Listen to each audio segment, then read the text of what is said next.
आज हम आपको सुनाने जा रहे हैं भगवान श्री कृष्ण के सिरदर्द की कहानी।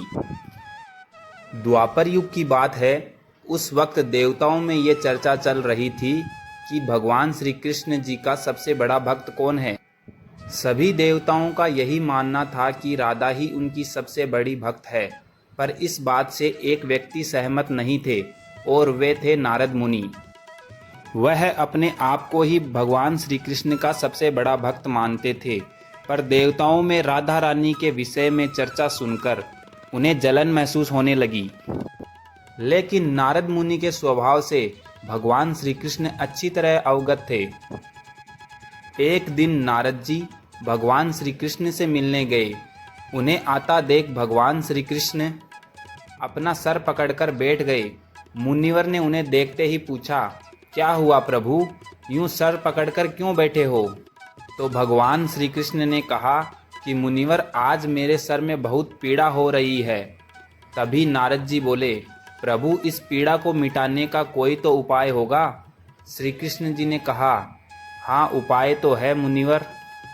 तब भगवान श्री कृष्ण ने कहा, अगर मेरा सबसे बड़ा भक्त अपने चरण धोकर उसका चरण अमृत मुझे पिलाए तो मेरा सरदर्द पल भर में ठीक हो सकता है। श्री कृष्ण के मुख से यह उपाय सुनकर कुछ पल के लिए मुनिवर सोच में पड़ गए कि हूँ तो मैं ही श्री कृष्ण का सबसे बड़ा भक्त, लेकिन मैं अपने पैर धोकर उसका चरण अमृत प्रभु को पिलाऊंगा तो मुझे नरक जाने जितना महापाप लगेगा।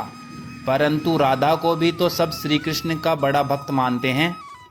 इतना सोचने के बाद भगवान श्री कृष्ण से आज्ञा लेकर नारद जी राधा रानी के महल में जा पहुँचे और उन्हें प्रभु के सिर में हो रही पीड़ा और उस पीड़ा के उपाय के बारे में राधा रानी से कहा।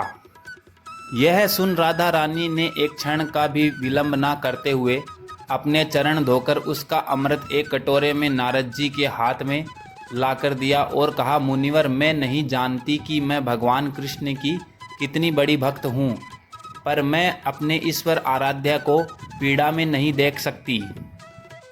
राधा के मुख से यह सच्चे भक्ति भाव के शब्द सुनकर नारद मुनि की आंखें खुल गई और वह समझ गए कि राधा रानी ही श्री कृष्ण की सबसे बड़ी भक्त है और प्रभु श्री कृष्ण ने यह लीला मुझे समझाने के लिए रची है।